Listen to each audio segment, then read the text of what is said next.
What happens when a leftist tries to use logic and reason to present their position?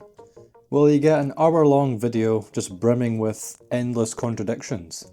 So today, let's sit back and relax and tear into another one of these Jimmy the Giant videos who, if you're not aware, he is a popular UK YouTuber who, in recent years, his channel's become more of a cultural critique and kind of bastion of the left wing. He's a big advocate for the Green Party, and he tries to curtail the rise of the right wing using his facts and logic to prevent chuds like me and you gaining any sort of traction in the mainstream. And anyways, I did a video about him a while back about his reaction to the UK summer riots of 2024. So take a look at that video if you want to see my reaction to his reaction. And the video today we're going to look at is his part 2 of his immigration take on the UK. I was going to do the first one, but it was just quite boring in my opinion. It was just more focusing on the economy and my GDP, which I didn't find that engaging to critique. Because in a way, there are aspects that I do agree with. You know, his critique of neoliberalism and capitalism is fair, but it's only surface level that fails to really understand why there is a rising tide of the right wing. And because this video we're critiquing is an hour long, we're not going to cover all of it, but I don't want to give the impression I'm trying to misrepresent anything he's trying to say to make myself look smarter.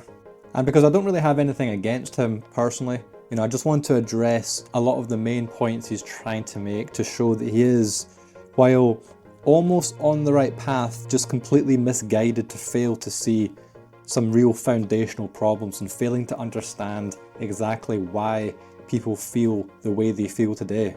And I think the main issues he has is that, well, he's got two main flaws. One, that he thinks everything, and I mean everything, is economics and materialism.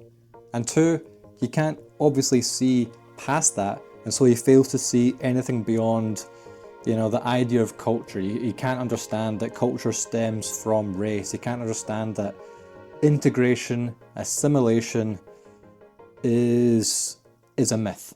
So we're going to start off with the most darkest, the most uncomfortable layer of this, and that is sexual assault. So we're going to abbreviate it to SA for the sake of monetization, and this argument that some groups commit more SA than others. So very recently, you might have heard Nigel Farage go up on a stage and state this statistic. The fact that 40% of sexual assaults in London over the course of the last 5 years have been committed by those born overseas. You know, we have to recognize something. There are some people who come from certain cultures that pose a danger to our society. It's as simple as that. Now that sounds quite clear and cut, and that's hard to argue with. And maybe there's just a lot more nuance that my brain just can't understand because I'm just an evil racist, and I hope Jimmy can maybe enlighten us here. Because he has laid out here, you know, right from the get-go, one of the main serious issues, so I'm glad he's not really holding back here.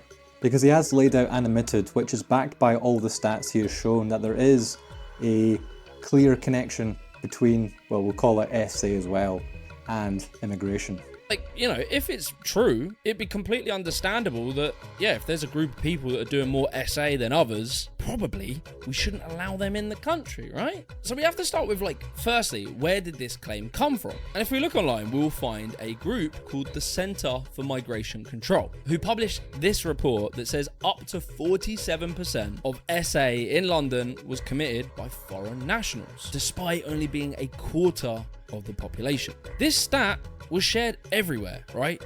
Uncritically by many mainstream media outlets. And it kind of sounds insane, right? Almost unbelievably insane. But here, are you ready for the nuance bomb tidal wave 360 no scope? Because I am.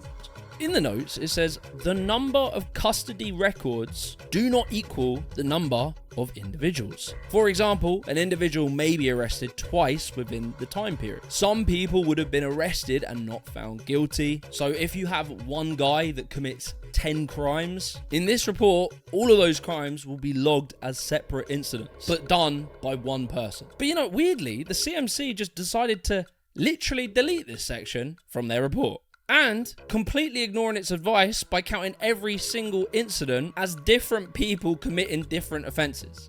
Okay, so I'm following this. The stats are actually more disproportionate against the immigrants. Because many of these people repeat offend again and again. Am I missing something here?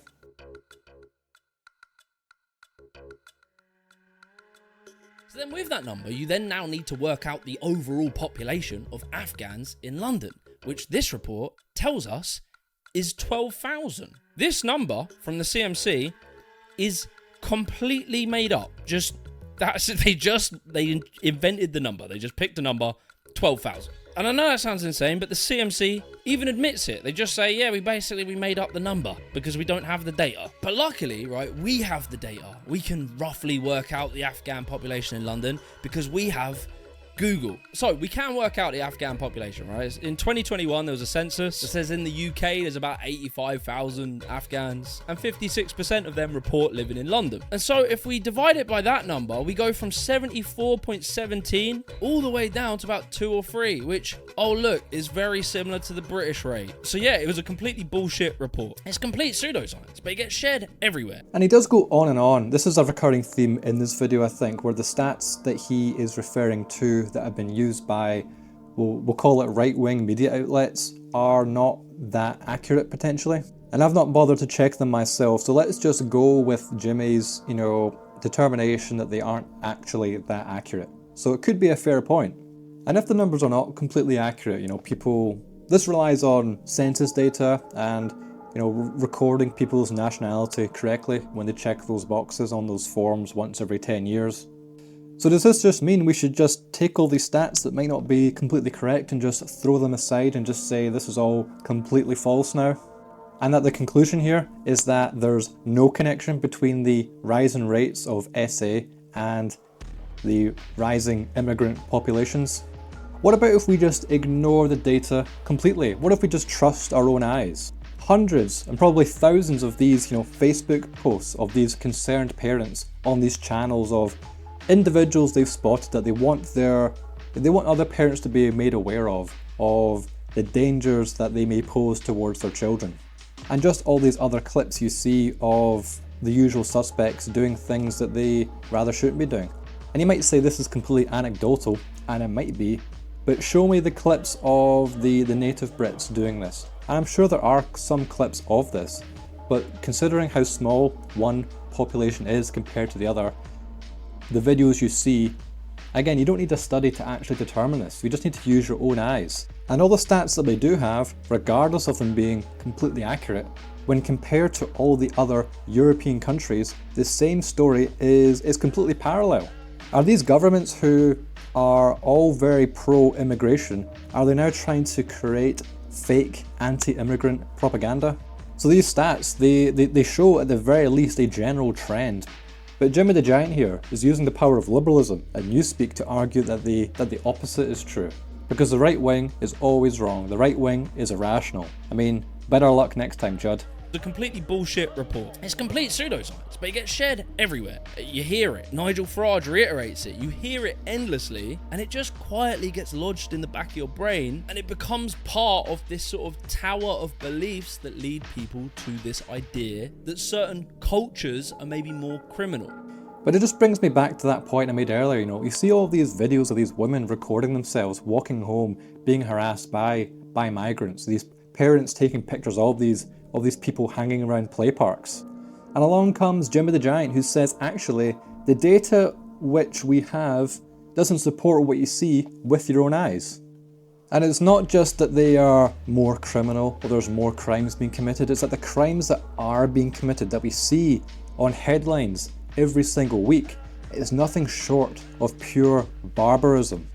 Like one of the original anti-white crimes of Chris Donald, who was beaten and tortured by a group of Pakistani men and then lit on fire in a park.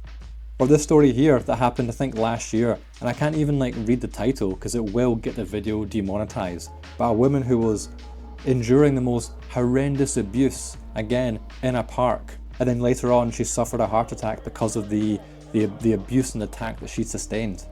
And these are not anecdotal, these are not just two random ones I had to sift through to find to prove my point. These are just two of not just hundreds, of thousands of these barbaric attacks of people who shouldn't be here committing crimes against our own people. Why should we tolerate this? So I'm sure after getting fact-checked, they must have redacted the report, issued an apology, and oh no, they didn't do that. No, instead they just made more and more of them. A clear pattern starts to emerge the more that you actually look into these alarming migrant crime stats. A pattern of very dodgy data collection that often relies on massive assumptions and just sometimes makes up data. We see it again here, right? The Centre for Migration Control, they came back with a sequel, again repeated by Nigel Farage and Robert Jenrick. Afghans and Eritreans living in this country are 20 times more likely to commit sex crimes than British nationals.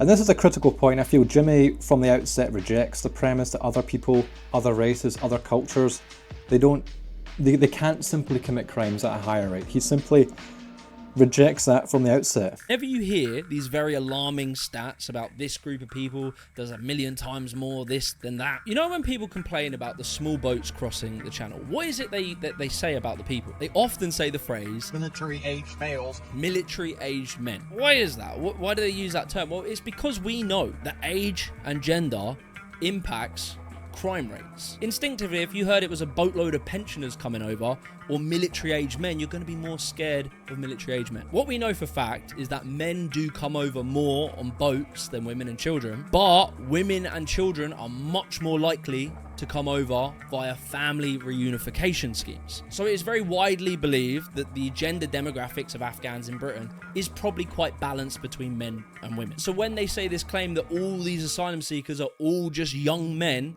that is untrue, completely untrue. But what is true is that they are a younger generation. And it makes sense, right? Think about it. Say you're an old geezer and you're in Afghan, the Taliban are taking over. You're not making it a Britain. You're just not. And why this is really important to remember anytime you hear these statistics is because when Farage claims that they're 22 times more likely, or when fact-checked, 3 times more likely, what he is doing is very deceptive. He is comparing a tiny population of 80 to 100,000 Afghans in Britain, a population that is disproportionately young, to the entire British population. I really don't understand what he's trying to make. Maybe he is really trying to enforce the idea that you can't trust your own eyes. You must trust the data. Even though the data that he has isn't true, he's trying to then create his own data. Again, if he's saying that the data is not true and then he's not using his own data to kind of counteract it, he's just speaking purely on his own speculation, his own bias. This is very important when it comes to these crime stats, because if you're listening to people like Reform and Farage, etc., the hypothesis that they present, like the reason for these imbalances in crime, they tell you the problem is their culture. That being the key difference, right? Their attitudes, their beliefs, what's in their brain is the thing that makes them commit more crime if they do. And here we go, the most libtard argument coming up here. I'm surprised it took us over 10 minutes to get here, and I'm ready for it. He's going to argue here, after trying to discredit our own eyes and the statistics that we do have, that if any crime is committed, it's going to be because they're poor. Academically, if you were looking at this data honestly, everything academically will be pointing towards their age, their gender, and their economic status. Factors that we all know massively affect crime rates. This is what people are getting at when they say that this is misinformation and pseudoscience, because they are dishonestly interpreting data to push their political opinion. Look, we could do the same thing. I could give an example. If I told you that the town of Blackpool in the UK, which has a reported crime rate of 65.33, and then I said, well, let's compare that to Rabat in Morocco, who have a very low crime rate of 29.73. And now if I looked at these 2 points and I said, well, what's different about them? Well, Blackpool is 95% white British. Rabat is 99% Sunni Muslim. The difference in crime rates must be because Blackpool is white British. That'd be insane, right? It'd be stupid. We know it's stupid because lots of factors happened in Blackpool that have led to this high crime rate. You know, deindustrialization, leading to economic decline, systemic factors, the role of the state. There's a million things that you have to factor in to come to some hypothesis over why. They're living in a shithole surrounded by unemployed people who can't find work because the work doesn't exist anymore in many of these places. And sure, that will lead to, more crime, more drugs, more gangs and things like that. But Jimmy's being a little bit sneaky here at this stage. The video has been around, at least what I've tried to highlight, very specific crimes, SA, or this barbarism that we witness. But he's trying to draw the comparison that all crime, like theft, vandalism, these things that are still crime and we should, work towards to reduce. But that's not what people are protesting in the streets about. It's news stories like this, of like women being dragged into a church garden. And then again, subject to some of the most horrendous abuse ever. British people will make up the minority of the population of this country. This report from Matthew Goodwin, firstly, makes massive assumptions about future immigration levels, about future immigration birth rates. Birth rates all around the world are dropping right now, and migrant birth rates tend to drop in alignment with the native population over time. On top of this, the actual claim is that white British people will be a minority in 2063. But you gotta think about what's being said there. Not all of the non-white people are like one homogenous group, right? No, they're all broken down into much smaller minority groups. So white British people, even based on this dubious data, would still be the majority ethnic group. And, you know, as a side, they're sort of implying that all non-white British people are not British. I'm not saying Matthew Goodwin's saying that, but it's, you know, some people will take that from them. And all this is true. I mean, take a look at these places. Does this look like Britain? Do you really need a study by a think tank or the establishment to see this for yourself? And he's literally in Luton, where less than half the population is native white British. And he can't see that this is no longer a British town by that very consequence, that is not inhabited by British people. They wanted to do the academic work and prove that hypothesis. They could do that, but they don't do that. Instead, they misinterpret numbers and post these crazy figures about migrant crime. Foreigners are committing loads of crimes in Britain and the establishment can't cover it up anymore. Foreigners were convicted of a quarter of all crimes in Britain last year. But this is a major problem, right? Because you see how I just had to spend ages right there talking through these long, boring numbers, reports, reading through them, your eyes are glazed back. Wait, pay attention. But look at this sexy headline. Ooh. Foreign nationals commit 40% of SA in London. It's so clean, man. One sentence. It's so easy to remember. You can repeat it next time you're in a debate at the pub. You can pull this bad boy out. That right there is the power of these dark think tanks. This reminds me of that Reddit meme, you know, like actually you're wrong because studies say that you're a racist. And having cities that were once majority native white British now look like this. This is actually a part of what it means to be British, to actually have the population that made the country disappear. I'm almost regretting making this video because it is quite annoying going through this, because I'm going to go through it again when I put this edit together.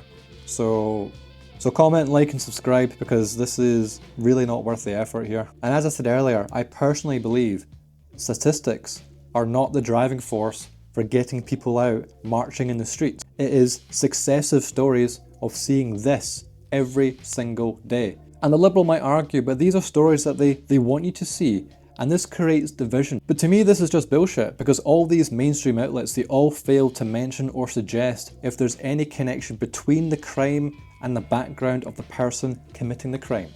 Just take a look at the Southport attacks. The person who committed these acts, what was he described as? He was described as a Welsh choir boy. And just take a look at this boy. He is neither of these things.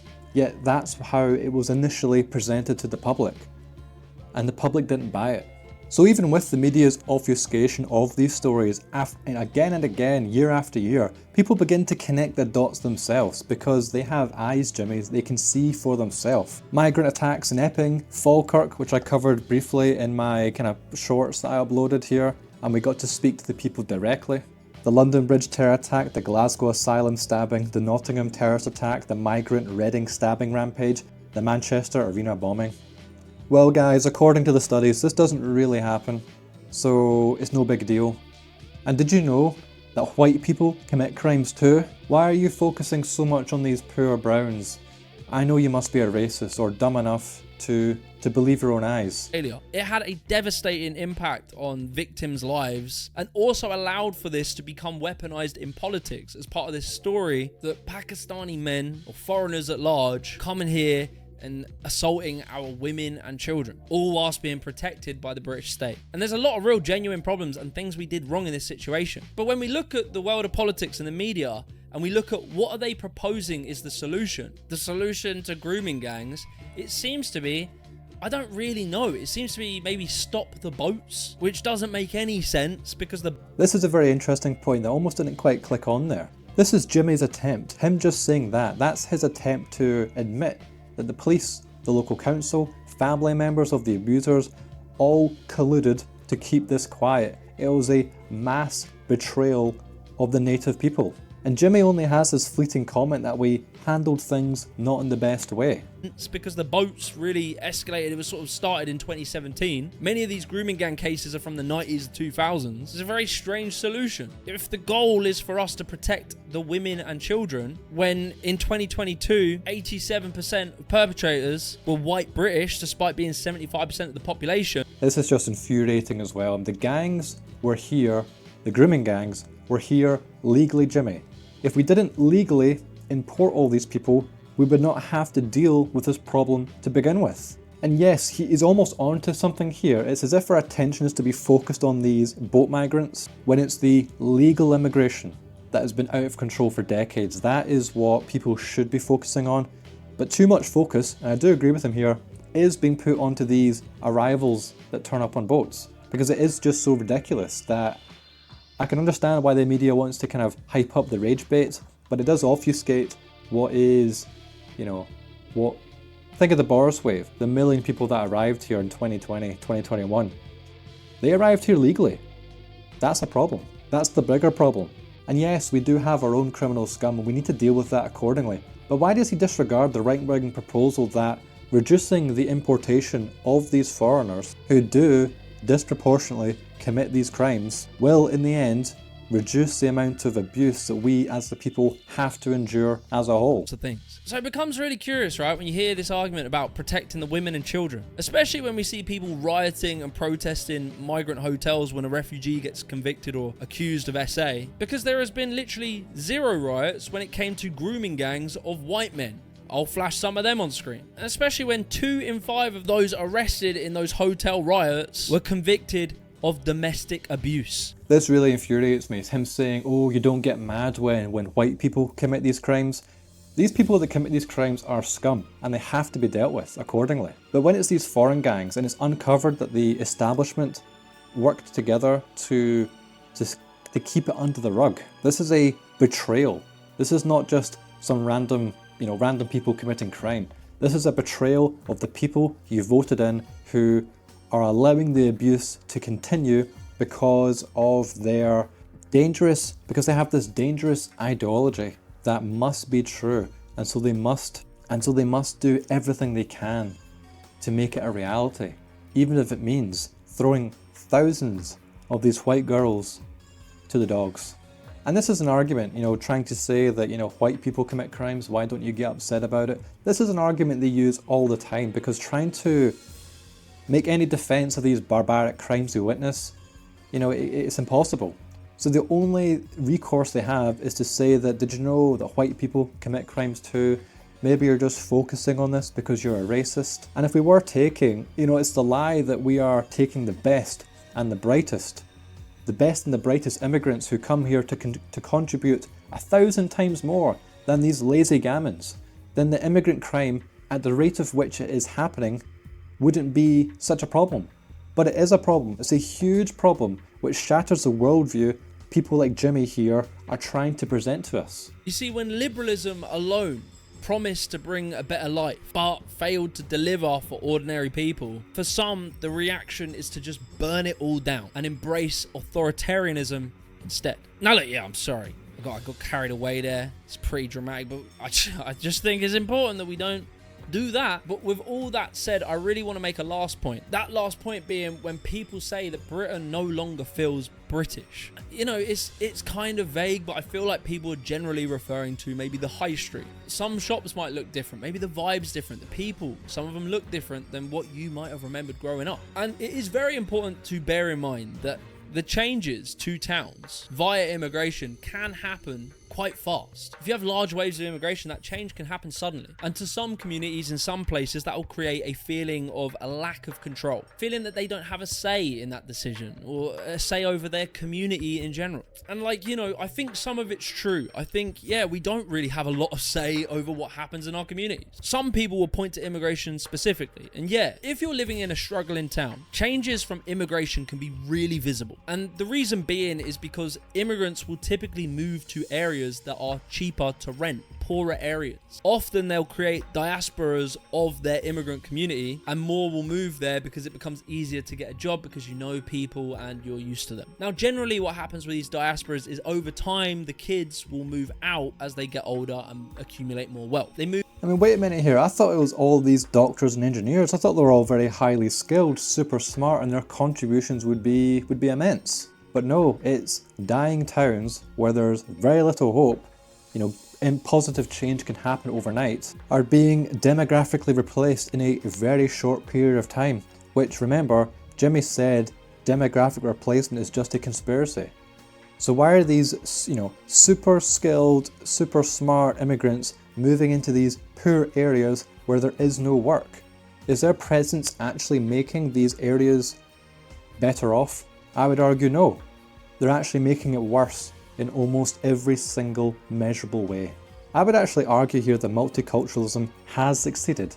It's created these parallel diasporas of ethnic communities competing for resources. That's the end goal of multiculturalism. That's how it works. And I know there's lots of people in the media that don't want to believe this, but in London, high quality multicultural is everywhere. People love it. People travel all around the world to go to London. It is an amazing place. If you go and have a day out in Notting Hill, tell me it wasn't an amazing time. You have different food, different music, different communities from all around the world. Sharing, it creates these fusions of cuisine, these communal events, and a real feeling of life in an area. Chinatown is celebrated. Camden, Borough Market, Notting Hill, Islington. If you go and walk around these areas, it's very multicultural. But the key difference here is that many of these places are middle class. They are wealthier. They can afford to do multicultural better than poor communities. So people go to London to experience multiculturalism?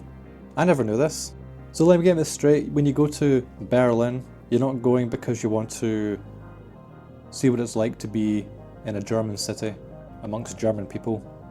You want to go to experience multiculturalism.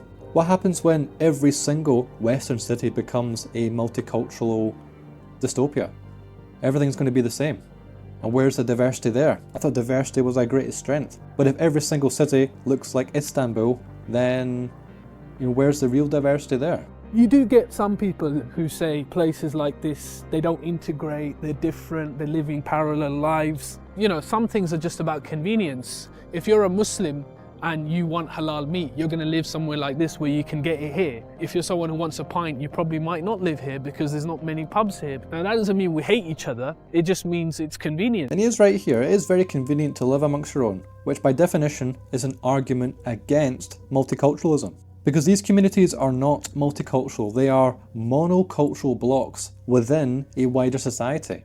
And if you've been living in an area all your life, and within one generation it is completely different, why are people like Jimmy not sympathetic to these real concerns? I think he pretends to acknowledge this by having this, very empty economic angle. Like, these people are not happy, not because their towns look like Islamabad, it's because they're poor. If they were wealthy and surrounded by halal takeaways, then they would be happy. I just don't think he understands. He just doesn't get it at all. Poor towns are exactly that. They are poor, they are struggling, they lack resources. Often if you see a foreign food shop, it won't look as nice as something in Notting Hill, and it will look different. And for some, that dramatic change over time can feel jarring. And there are people that are jumping on this decline of high streets, which I've covered in another video, and pointing to multiculturalism as the problem. This is true to a large extent. These towns were success stories of industrialization and tourism. They had almost everything going for them, but they were betrayed by the successive governments that followed. So Jimmy needs to tell me this: why are communities of foreigners changing the makeup, the culture, and the spirit of these places? Why is that a good thing? And again, if these foreigners are also poor and struggling by being in these areas, here's the question: why are they here to begin with? I think some of the most content and happy places in the world have been low-income areas. I remember seeing a video, I think I'll try find it for the links below. It was like a video of this town in Belarus, one of the poorest villages in Europe. But it was just a very small, subsistence village. Everyone knew each other. There was one culture, one ethnic group. And how can you look at a place like that and think, this place needs like 100 Somalians. That would make the place so enriched. Do you actually believe that? And this little town or village in Belarus, it looks like a shire out of Lord of the Rings, more so than a lot of these towns in England, which, ironically, when Tolkien created the shire, when creating Lord of the Rings, he used the English countryside and these English towns as the premise for Hobbiton. It's one cohesive community. But Jimmy is almost arguing if you airdrop a bunch of orcs or Somalians into Hobbiton, then everything's going to become 10 times better. I mean, as I said earlier, I just don't know how they actually believe this in any way. You almost want to give them the benefit of doubt that they're just trying to come around to our ideas, but it's almost coming across as just being completely disingenuous and not addressing people's real concerns and real issues, and he's just living in his own little bubble here. And like, for scale, hotel refugees are just the tiniest proportion of our population. It's like 0.05%. Supporting refugees, which I would say is a good thing to do, costs just 4.7 billion. It's about 0.38% of total public spending. The hotels thing is a problem. It's not ideal. It's not good. We should fix it. But to think that this is the #1 problem in our society right now is almost hilariously obvious that it's a divide and conquer tactic. Divide and conquer strategy. You hear that a lot, but we're already divided. That's the point. The deeper argument is, yes, the people in Rochdale and those homeless people in those videos need more help from the government. Yes, they do. We should look after them more. We should do more. But financially, it doesn't need to be one or the other. This is true, and due to the exploitation of the British people paying for this, we need to send them away. All of them. And that might sound cruel, but my people, your own people, should come first. And when there is story after story of SA from these people against our own people, which according to Jimmy doesn't happen as much as it's been made out to be, I say one is too many. If you see one story of one of these hotel migrants doing this crime, we must take a step back and realise that it's happening on a wider scale. You know, if you are one of those people who are saying they're all welcome here, the blood is on their hands, because they're facilitating these people to come here who are going to commit these crimes. The people committing the crimes, again, our anger, while justifiably is towards them, they wouldn't be doing this if they weren't here, and only here because of our government and NGOs and other groups betraying us again and again. Again, this is a sort of disingenuous approach. He's framing it as it's so small we don't even notice. Yet we know it costs us billions every single year. And stories of them hanging around parks and following schoolgirls home, it sounds like this 0.54% is actually a huge burden, and we should not have to deal with it. Even if the percentage is actually half of what it's made out to be, we should still be just as outraged. And that's why they're here. And yes, you know, the hotel illegal immigration we talked about is talked about maybe too much, because the focus, in my opinion, should be towards the extent of the legal immigration. Because look at all these towns that look like anywhere in Pakistan. This was all done legally. That's what people need to remember. They don't like seeing their towns changed, but all they seem to talk about when the camera's on them from GB News or something like that is talking about illegal immigration. Illegal immigration. We get it. We shouldn't support illegal immigration. It is, by definition, illegal. So it almost shouldn't be a talking point worth discussing, because it's already established as something that shouldn't happen. Again, it's the legal immigration. That is the main issue. We have been betrayed legally. That's what we need to concern ourselves with here. Alright, that's all I can really take for now, but I do hope you enjoyed my insight towards Jimmy the Giant here. Jimmy's been on some of these podcasts and debates which I haven't seen, so it just shows that he is at least open to talk to people. He might not be open to talk to a small chud YouTuber. Maybe if my channel was a bit bigger. So do the thing the algorithm likes, subscribe to the channel, get myself up to I need more aura. That's what I need. I need more aura so Jimmy can't ignore me. And then him and I can maybe have a nice sit down debate. I also think he goes to Thailand, so maybe he's doing some Thai boxing. So maybe Jimmy the Giant and I could do one round of Thai boxing, one round of debate. I don't think he's debated anyone truly on the right. I know he's debated that Constant Kittiden, or whatever it get, the guy from trigonometry. That doesn't count. But I would like to at least get his attention to, you know, to really engage with someone who openly admits to be on the right wing. You know, that's what I am. And that's what he's trying to discuss in this video, trying to kind of address our arguments. But the only way to do that is to speak to someone directly, and the invitation's open. So we'll see what he says.